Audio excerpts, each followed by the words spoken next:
Ningadakwa iwayini kuvela kulo umhuhelo, kodwa nigcwaliswe ngomoya. Niphendulane ngamahubo nangezihlabelelo nangamaculo akomoya. Nihlabelele nihubele iNkosi enhlizweni yenu. Leli izwi likaNkulunkulu. Amen. Ngiyacela sikhuleke. Siyakubonga Nkosi namhlanje kuseni ukuthi kube kuhle kuwe okwentando yakho kuba sizohlangana kanje. Hlabelelele igama lakho silinikeze udumo. Kanjalo uNkulunkulu wethu ongcwele nokwakhana nokuvuselelana njengebandla nokuzwa izwi lakho uNkulunkulu wethu namandla onke. I pray right now uNkulunkulu wethu ongcwele ngisazoshumayela izwi lakho ukuba ungisize mina njengenceki yakho ukukhuluma okungamazwi akho, phinde usize ibandla lakho ukulipha i-ability ukwazi ukulizwa nokuliqonda izwi lakho egameni leNkosi yethu Jesu. Amen. Bazalwane, namhlanje lelithuba engilitholayo ukuthi ngizokhuluma ngezwi likaNkulunkulu, ithuba engilijabulele kakhulu kule conference. Le conference le esiyenza namhlanje ngithatha njengane celebration. Si-celebrate iminyaka kusuka ku-2015 kuze kuzoba manje la khona emabandleni besivuselela indaba yokuculwa kwamaculo aya ngokwezwi likaNkulunkulu esiZulu. Amen. Ngiyazi ukuthi amanye amabandla beseqalile ukwenza lokho, especially la acula ngolimi lwesilungu, kodwa bekuyinto ebeyindlala kumabandla ethu amaningi acula ngolimi lwesiZulu ukucula izwi likaNkulunkulu noma ukucula amaculo aya ngokwezwi likaNkulunkulu. And kuyintokozo kumina ukuthi ngibe yingxenye yegroup noma yeqeqebana labantu elahlangana lanquma ukuthi siyayinqumela manje ukuthi kuma worship services ethu sizocula amaculo aya ngokwezwi likaNkulunkulu. Nakuba bekune challenge enkulu, abazalwane abaningi abakhumbulayo umlando kusuka ngo-2015 2016 bazokhumbula ukuthi ayikho into eyayibanda njengama services ethu. Because sasiya sinentshisekelo noma sinolwazi lokuthi kumele sicule amaculo aya ngokwezwi likaNkulunkulu, but sasikade singawazi amaculo, singabazi oshuni bamaculo, kodwa sasikade silicula izwi likaNkulunkulu.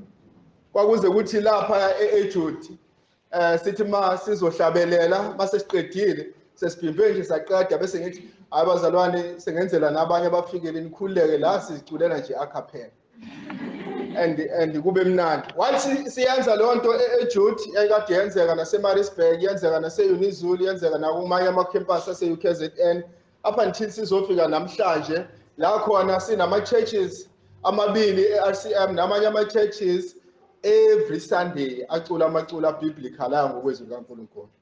That's why namhlanje for me this is a celebration. This is a celebration of struggle school. I remember abanye abafowethu ababefika bethi hayi bafowethu mina ngicabanga ukuthi akube icilongo bese simixe noma libe lodwa lecilongo sifake namanye amaculo. Abanye bafike ngenkani basibanikele ukuthi babo MC bafake lawo amanye amaculo. Kodwa mase behambile sibuye futhi sibuyele kulona icilongo.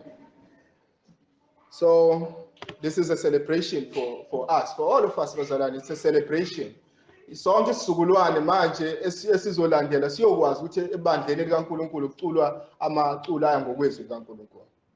Awudingi bazalwane ukuthi uzobe isikole noma umuntu ofunde izwi likaNkulunkulu ngendlela ethile ukuze uunderstand ukuthi kunenkinga yamaculo noma yeworship eSouth Africa.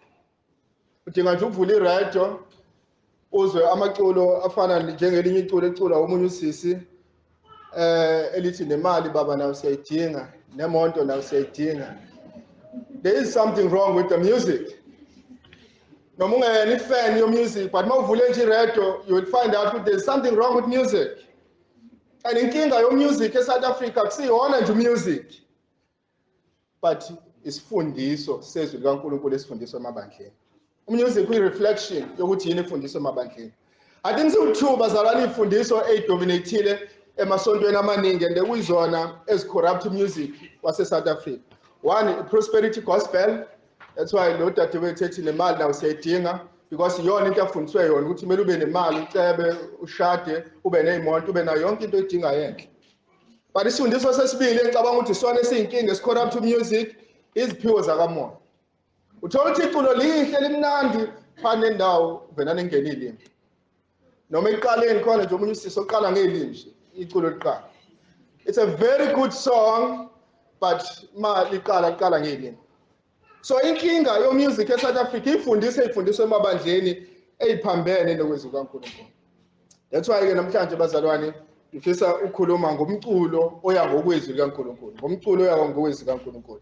And ziwu-2 izinto esizobheka. One, sizobheka inhloso yomculo oya ngokwezwi, but okwesibili sizobheka inhlobo zomculo oya ngokwezwi or biblical song. But before sibheke lokho, why njengabazalwane sikuthanda uculo? Why njengebandla singavelane sifike nje siyele kwi-sermon sinikelele siphume sang? Why we love singing? Because I know nje abaningi bethu bazalwane bebefisa ukuthi ngathi bangangena labo 20 minutes sermon siyiculele nje. But the question is why we love music? It's a godly thing, but why siwuthanda uculo? Actually answer sezwini likaNkulunkulu. Verse number 18. Ningadakwa yiwa yini kuvela kukumuhela. Kodwa nigcwaliswe ngomoya. Abazalwane kumele kube labo bantu laba abagcwaliswe ngomoya.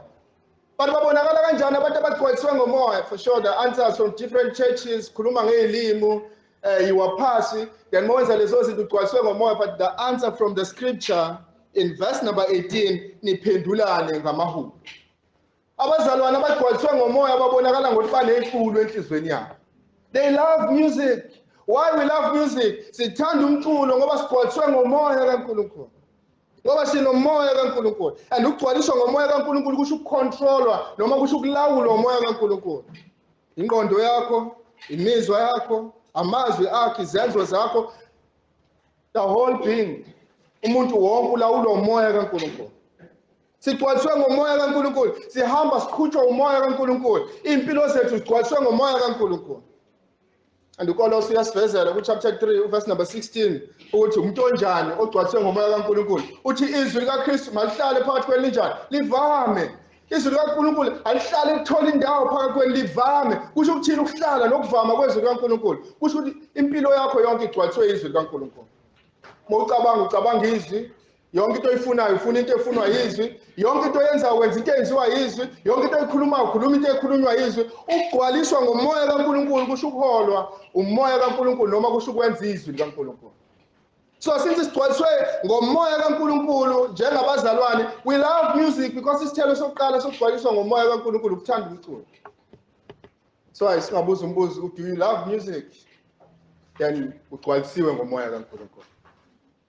But moya emabandleni thiwa umculo lethu umoya. Umculo lethu umoya. Futhi masicula siyam-invite Holy Spirit. I remember university omunye udadewethu wasukuma again. Waya phambili wamisa uMC wase ethatha imic. Wathi bazalwane ngithe ngihleli la phasi umoya kaNkulunkulu wakhuluma nami and uthe umoya kaNkulunkulu angiqale leculo leli ngizoliqala leculo leli ngizothi ngisalicula nje ngiphakathi kuyobe sekwehla umoya kaNkulunkulu la endlini. Then wasethi asisukumeni sime ngeenyawo thina nabanye sayihlalela phasi because we knew ukuthi it's not right and akusilona iqiniso. Basukuma abazalwane then wahlabelela ke lo sisi leculo leli lihlabelela. After 5 minutes or 10 minutes wawaphasi yena abazalwane bayimela nje. And I remember ngihleli naye boardroom ngimbuza ukuthi sisi uqambeleleni umoya ingcwele amanga because kunento ishilo ukuthi izokwenzeka and ayenzekanga lo nto ishilo ukuthi izokwenzeka. But ngokwezwi likaNkulunkulu umoya uletha umculo akusiwona umculo oletha umoya. Ngesimo sokuthi sinomoya kaNkulunkulu, we love music. Not because we sing, then we invite the Holy Spirit. We have the Holy Spirit. Therefore, we love music. We love music. But yini inhloso yomculo ebandleni? Apostle Paul usivezela izinto eziwu-2. 1, ukwakhana njengabazalwane. Okwesibili ukudumisa uNkulunkulu. Sibuke verse number 19. Niphendulane ngamahubo. And lela gama lela lisebenzisayo lithi niphendulane. Usho ukuthi nikhuluma omunye womunye. Manicula njengabazalwane wena njengomzalwane usho enye into komunye umzalwane nalo munye umzalwane usho enye into kwena. Niphendulane ngamaculo. Iyafana nale elapha egcineni ethi nihlabelele nihubele iNkosi. So idivide kabili. iphathi yokuqala niphendulane ngamaculo, iphathi yesibili nihube nihlabeleleni inkosi. Lezi zinto zombili zisho into efanayo. Le nto ethi niphendulane ngamaculo i-directed kubantu ukuthi masicula sikhuluma omunye komunye. Le nto ethi nihube nihlabeleleni inkosi ikhuluma nathi sidumisa uNkulunkulu, siyaphezulu kuNkulunkulu. So umculo unezinto ezimbili noma uhlose izinto ezimbili. One, uhlose ukwakhana phakathi kwabazalwane, niphendulane nakhana omunye nomunye. That's why iKolose uyibeka kalula ku chapter number 3 verse number 16. Izwi likaKristu ahlale phakathi kwenu livame. Sishilo lo bazalwane sathi khamisana nokugcwaliswa umoya. So mawugcwaliswa umoya uhamba ngokwezwi likaNkulunkulu. But okwesibili wenze njani? The second part, nifundisane ngokuhlakanipha konke niyalana. Niyalana ngani? Nifundisane ngokuhlakanipha konke niyalane ngamahubo. Masicula sisuke senze njani? Sisuke siyalana njengabazalwane. Ebandleni likaNkulunkulu kufika abantu abangawazi lamaqiniso esiwakholwayo. Therefore masiwacula lamaqiniso sibheka kubona, siwakhulume kubona because suke sibafundisa wona lamaculo. But laba abawaziyo sijikela kubona, sikhulume kubona, sibanxenxe ukuthi abawakholwe baphinde bawenze lamaqiniso. Ngama masicula abazalwane, sometimes kumele siyeke lento yokubheka phambili. Masicula sibheke komunye and we tell one another the truth of the scripture. That's why izwi likaNkulunkulu ethi niphendulane, kumele sisho omunye komunye, kumele sikhumbuzane, malikhuluma ngeinhlupheko, kumele sikhumbuzane, malikhuluma ngezulu, kumele sibheke kubazalwane sikhulume ngabo ngezulu, malikhuluma noma ingane, malikhuluma ngomngcwele, kumele sibheke kwabanye abazalwane sikhulume ngeholiness. Hayi phela siyabafundisa, siyabanxenxa futhi ukuthi bawenze lamaqiniso. Actually next Sunday bazalwane bakunomzalwane omaziyo ebandleni ukuthi akaphilise ngokwentando kaNkulunkulu noma akahambisi ngokwentando kaNkulunkulu uhamba ohlala eduze kwakhe. Base icula leculo leli likhuluma ngokuphenduka bese ubheke kuye.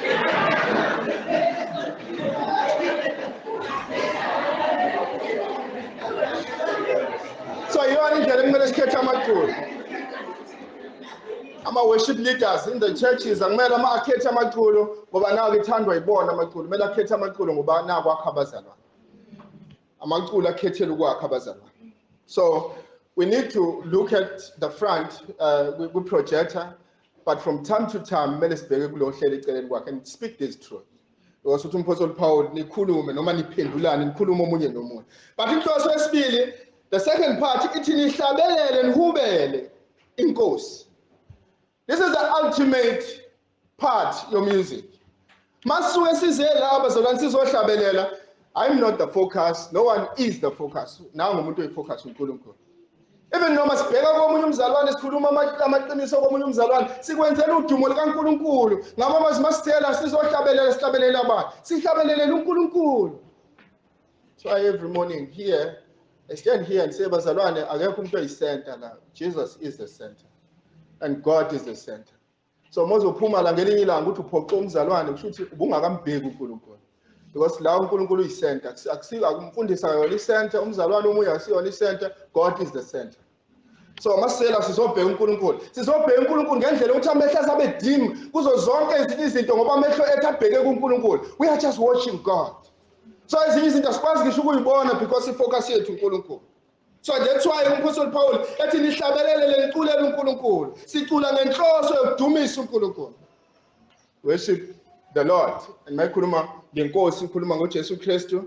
But other verses like Revelation chapter number 5 ukhuluma ngokuhubela uNkulunkulu, God the Father.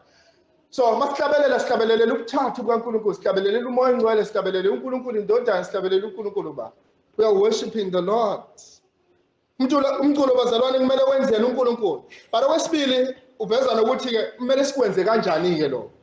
Nihlabelelele nihubele inkosi enhlizweni yenu. This is the key. Nihlabelelele inkosi enhlizweni yenu.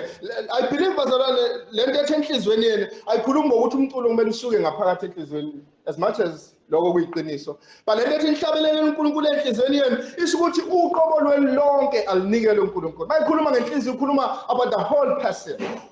Wonke umuntu masela ehlabeleleni akazinikele kuNkulunkulu. Ingqondo yakhe, inhliziyo yakhe, imicabango yakhe, izenzo zakhe, wonke umuntu akazinikele kuNkulunkulu. Uma sicula asicule nje ngeindebe zethu zomlomo, sicula ngoqobo lwethu lonke. Inhliziyo yethu isemculweni, ingqondo yethu isemculweni, yonke into yethu isemculweni. It's like we are saying, God, here we are, and sikunikeza uqobo lwethu sizena phambi kwakho noqobo lwethu lonke. It's a pity every Sunday siyanyakazisa indebe zomlomo, inhliziyo zethu nengqondo zethu zikude. But you worship, the true worship to God. Ilakho uNkulunkulu simnikeza uqobo lethu. Ilakho nesiza njengoba sinjalo kuNkulunkulu sizoyinikela njengalokho sinjalo. Uma sicula into esiyicabangayo nesiyifilayo siza noqobo lwethu sizoyinikela phambi kaNkulunkulu. Actually, I believe bazalwane, this should be the prayer ngaphambi kokuba aqale isermon. God, here I am. Njalo ngama Sundays nginenkinga yokuthemtheka kuWhatsApp. Ngicabange nezinye izinto, ngicabange nomsebenzi, ngicabange nefamily, but namhlanje ngicela ukunikeza ingqondo yami nenhliziyo yami, ngicela ukuza njengoba ngiyimina phambi kwakho. And then you give yourself to God. That is the true worship. That's why John chapter number 4 verse 24 ethi ubaba ufuna abamdumise ngani? Ngomoya. And lento ethi ngomoya akakhulumi ngomoya ngcwele, ukhuluma about the small letter S, ngomoya, the inner being. Abamdumisa uNkulunkulu bele bamdumise ngoqobo lwabo, kumele bezinikela bona uqobo kuNkulunkulu. Ngomoya nangani? Nangeqiniso. So we are responding with our whole being. Kwiqiniso uNkulunkulu azambulele eyilona. Lo uNkulunkulu azambule yona siphendula thina ngokuthi inikele uqobo lwethu phambi kaNkulunkulu. So omunye umbhali ethi worship is a spiritual response to God as a result of understanding the biblical truth about God. Once imazi uNkulunkulu then siza noqobo lwethu siresponda kuyena uNkulunkulu. That is the worship. I-worship ila khona uNkulunkulu simnikeza uqobo lwethu. So i-focus ye-worship every Sunday kumele kube uNkulunkulu. And uma siqala ukuhlabelela kumele sonke senze sort of like the covenant yokuyinikela thina kuNkulunkulu. Ayikho bazalwane into kumele ibe i-focus ye-worship. And ayikho into kumele i-draw i-attention ye-worship. That's why sonke bazalwane kumele sifike ngesikhathi ebandleni. Why? Because uma ungafiki ngesikhathi uzothi ufika abazalwane babuke wena and you draw the attention. So kanti akekho omunye umuntu kumele a-draw i-attention. I-attention kumele ibe kubani? kuNkulunkulu. That's why my cell phones kumele siwafake silent and makwenzeka siwacishe, because ayikho enye into kumele i-draw attention yethu. Our whole being kumele abe uNkulunkulu. And makhulunywa nge-worship akhulunywa phela ngo-music, khulunywa ngayo yonke into eyenziwayo. Manje kuseni kusukuma ilokhuzana i-worship leader izothandaza, we are praying with i-worship leader. Ayithi i-worship leader ithandaza mina ngile ebhizinisini, noma i-worship leader iyathandaza mina ngisesikoleni ngimakela iy'ngane, noma ngisemsebenzini. But once umuntu ethandaza, your mind, actually bazalwane kusuke kwenzakalani? I know maybe asiyichazi lezi zinto. Kwenzakalani njengoba kuthandaza umuntu oyedwa ebandleni? Suke ngathandaza umuntu oyedwa kahle kahle. Sisuke sithandaza sonke kanye naye. Kumeaning lamazwi washo nathi sisuke siwashe enhliziyweni zethu nasey'ngqondweni zethu. That is the true worship, ukuthi the whole being ila umuntu wonke la uzinikelela sidumisa uNkulunkulu ngoqobo lwethu. Mase sizokwenza i-scripture reading, angithatha ifoni yami ngikhumbule ukuphendula ama-WhatsApp chat, but ngithatha ifoni yami makuthi ngivule iBhayibheli ngilivule khona, mawuthi ngisebenzisa i-hard copy ngilivule khona la ngifunde izwi likaNkulunkulu njengoba i-worship lead ifunda, ngi-understand i-meaning yezwi likaNkulunkulu, because angithikhi la ukuthi ngifundile nami. I'm worshiping the Lord with my whole being. Umuntu wonke wami ula ngesikhathi kudunyiswa izwi likaNkulunkulu. Yonke-ke enye into kuze kuzofika ku-music siyinikela uqobo lwethu kuNkulunkulu. Abantwana kumele bagadwe bazalwane bangehli benyuka during isikhathi se-worship, because ngesikhathi behla benyuka la abazalwane babuka abantwana and umntwana useyi-center ye-focus, but uNkulunkulu kumele abe i-center ye-focus. And we welcome abantwana, but uma sebekhala kakhulu kumele abazali babathathe bobabeka ngemuva. Why? Because akumele ba-distract noma ba-draw i-attention. I-attention ikubani? uNkulunkulu. Wonke umzalwane ubheke kuNkulunkulu, wonke umzalwane wenza konke ukwenzela uNkulunkulu. No one is the center of attention. No one. But uNkulunkulu, and uNkulunkulu yena kuphela. But eziphi inhlobo zomculo ekumele sicule? Ngiyazi bazalwane kunezinto iBhayibheli elingakhulumanga ngazo ngokucacile, alisitshelanga ukuthi kumele sicule amaculo asheshayo noma nensayo noma wakudala noma wamanje. Ziningi izinto iBhayibheli engasitshelanga zona mayelana nomculo, balisitshelile ama-words ekumele abe sebuculweni. And now 3. 1, Apostle Paul amahubo. And mayikhuluma amahubo, I believe khuluma ngokuthathwa kwencwadi yamahubo kwi-Old Testament and iphendulo yenziwe umculo. Noma ukuthathwa of any biblical book and ithathwe yenziwe umculo. So we are singing the Bible. So one, incwadi yamahubo ithatha yenziwe umculo, but okwesibili uthi nangezihlabelelo. And mayikhuluma ngezihlabelelo igama kwisiNgisi elithi hymns. Kumele sihlabelele ama-hymns. Yini ama-hymns? Ama-hymns usually akhuluma ngoNkulunkulu, akhulume ngoJesu Kristu noMoya Ngcwele, bese akhulume mayelana ne-redemption noma akhulume mayelana nensindiso. So masihlabelele ama-hymns njengale culo lelathi icula manje elikhuluma ngokuthi asimbheke umsindisi, sithatha ifocus siyibeke esiphambanweni, siyibeka kwi-cross. So ama-hymns lawo maculo lawo akhuluma ngoNkulunkulu, akhulume ngoKristu, akhulume ngoMoya Ngcwele, bese akhulume ngesiphambano sikaKristu Jesu. But lastly, ekumele kuba ama-words abesemculweni yethu, amaculo komoya. And amaculo komoya akukhulunywa bazalwane ngokuhamba siyothatha amaculo ezwe siwafake ebandleni. Makhulunywa ngamaculo komoya, kukhuluma ngama-testimonies noma ngobufakazi babazalwane obuya ngokwezwi likaNkulunkulu. Izilapho abazalwane basinikeza ubufakazi babo ngeculo, but lobo bufakazi lobo buya ngokwezwi likaNkulunkulu. It's not just the testimony. Ubufakazi obuya ngokwezwi likaNkulunkulu, like masifunda amahubo 23 uthi Jehova ungumalusi wami ngiyakweswela. Is that someone talking about the spiritual truth noma ukhuluma ufakaza ngeqiniso lezwi likaNkulunkulu, ukhuluma ngeqiniso lezwi likaNkulunkulu. So siyazi bazalwane noma singazi ukuthi ama-words noma singazi ukuthi umculo olenzayo noma uhamba kancane kumele siwucule, noma singazi ukuthi wakudala noma wamanje, and ama-elders iwona kumele enze lo ma-decisions. But nayo into engamele sigeje kuyona, ama-words kumele kuba amahubo, ihlabelelo kanye namaculo komoya. Noma kunzima abazalwane emabandleni, but umculo kumele ube biblical.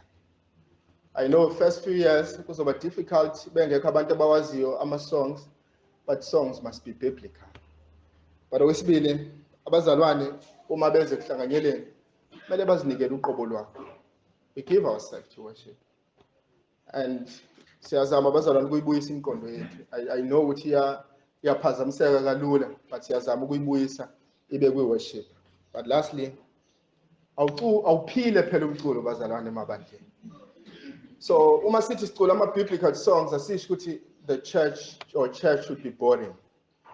Because bazalwane ngelinye ilanga kuzofika abantu and we are singing a very joyous song and we are just standing like this and then singing. And they would come and they would say, do they even believe what they are singing?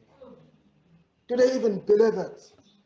So, yes, umculo angumele wenzelwe ama-emotions. I agree, but umculo kumele ube emotional.